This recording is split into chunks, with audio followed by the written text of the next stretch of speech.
Hello everyone, welcome back to Locks and More, and welcome back to part 2 of my DIY sewing cabinet. And let me tell you guys, if you see this big smile on my face, I am so excited to show you all my part 2 sewing cabinet. This DIY has been very interesting, but very good. I'm just so happy, and I cannot wait to show you guys, and I can't wait to use it. So here we go. I'm going to show you guys this part where I have nothing in it just yet, and then I'm going to show you where I put everything at. So let's get started to the empty part. All right, look at this. As you can see, here we got this, and I'm sorry about the camera angle. I'm just trying to get it to where, let's see, you guys can see a good angle of it. But let's open it up. Oh, first of all, let me say, I changed the knobs because it came with the wooden knobs of the cabinet, and I didn't like the wooden knobs, so I went and got some bronze knobs. And I did the same at the bottom, as you can see here. So here we go. Voila!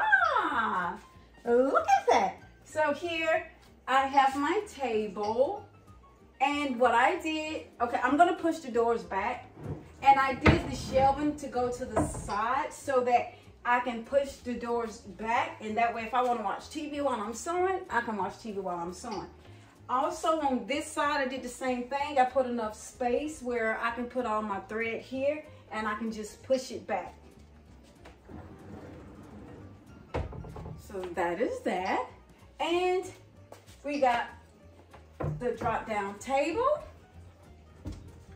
And my husband did help me put this part up, and so I did 3 shelves, and then I did a divider, and you will see why I have this like this when the next part of this video comes up. But as you can see, I have this portion of the table.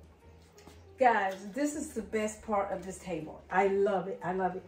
Now, I have these really heavy duty legs. I mean, these things, you can knock somebody out with these things, but they are so heavy, they extend up to 30 inches.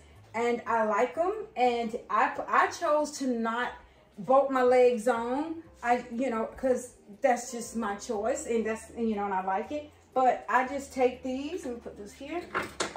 As you can see, this is an extended portion of my table, and I do have 2 of these legs, but you will see how strong it is. And like I say, I extended my table out. There is my table. And here's the legs.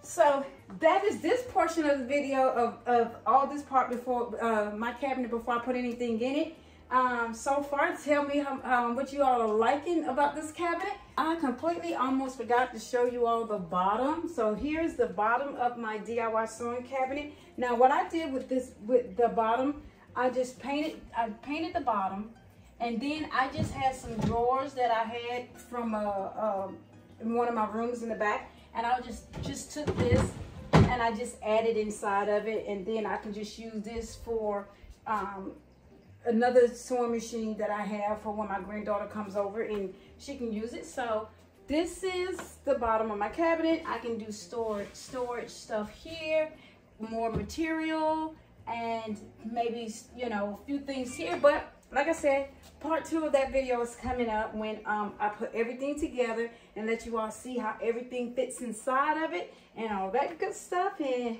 again, I'm so excited. I got a little tweaking here and there to do when the paint didn't completely dry, because I think I closed the door too soon. But hey, you can't, a little tweaking here and there for an overall beautiful cabinet, you cannot beat that. But anyway, I will see you guys in a few. But I am going to push this back up, and then I'm going to come with part 2. Or I'm just going to leave it down, and I'm going to come with part 2. Okay, we're going to start with the first drawer. I have a bobbin threader, so when I want multiple bobbins, I just thread them all at one time with this, especially if I'm doing like one solid color, or even I'm going from green to red or white, or whatever project I'm working on, or outfit I'm working on. And then I have a few arts and crafts down here, So I got this rope because I do have some stuff that I want to do. And then that's one of my foot pedals. And then I got a few stuff here. This is just some miscellaneous stuff, but good stuff that I might need to use.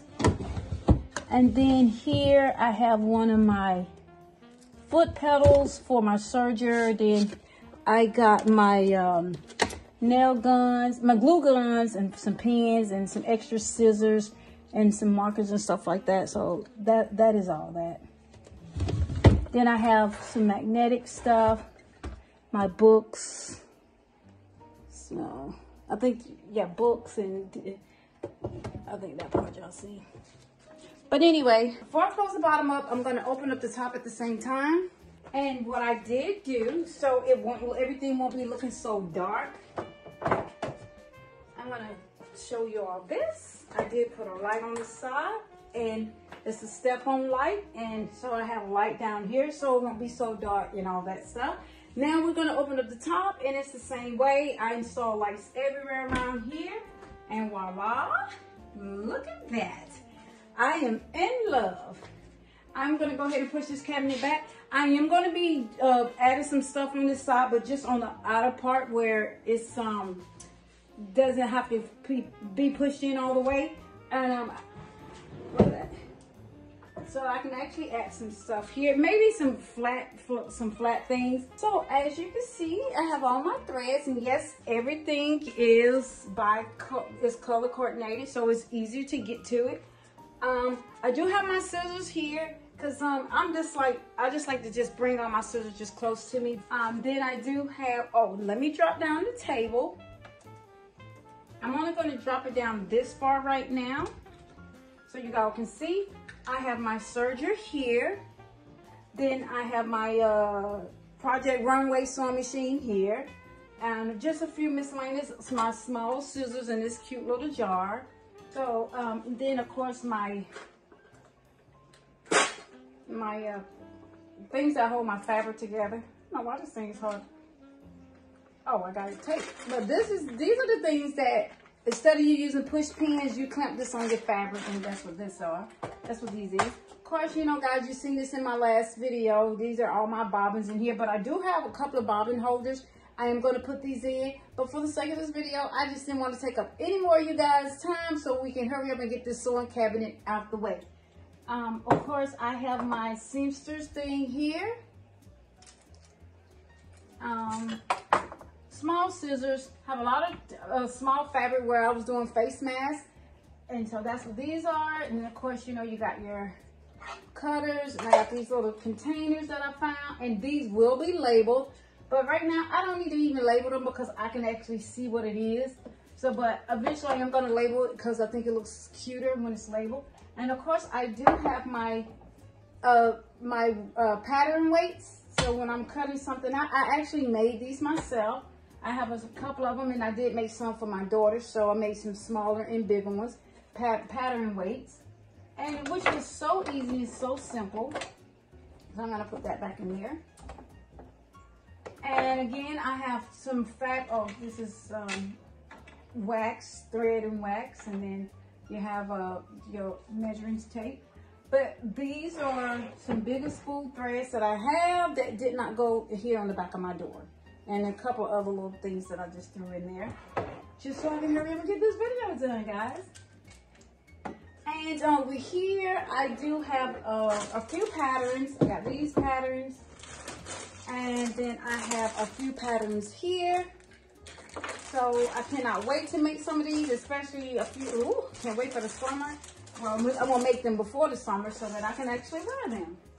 So yeah, I got a few patterns here and then here. And of course, yes, I don't have a lot of material yet because, like I said, I just started back sewing. I used to sew a long time ago, but then it just came back to me like, hey, I want to start back sewing. So I just only have a few patterns because I just started off with a few little things. But so these are what I'm gonna. These are harder material. Not gonna say hard, but these are pillow materials. So I like to change out my pillows during the summertime and let everything kind of like go from like flowers, solid, and all that stuff. So that's what this is, and this is gonna be a skirt, whatever. But anyway, stuff for like different things, maybe shirts, skirts, and all that stuff. This is some fabric. These are some existing outfits that I've already started on, but I needed some extra stuff for them. But you will be seeing me wear these in upcoming videos. So, except this one. This one's not an existing outfit, but these are existing outfits up here. But that is it. That is all for my sewing cabinet. I love the way it turned out. It took me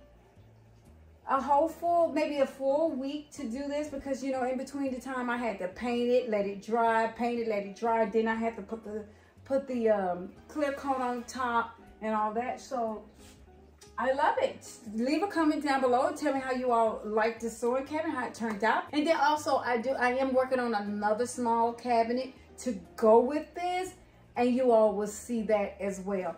But I think it turned out fabulous. I think it's fabulous. It turned out really good. I mean, this is my DIY sewing dream cabinet. I love it. So that's it, guys, and I'll see you. Do not forget to leave that comment down below and tell me what you all think. And if you did like this video, hit that subscribe button and stay in tune, stay in touch with your girl. And I love you all, and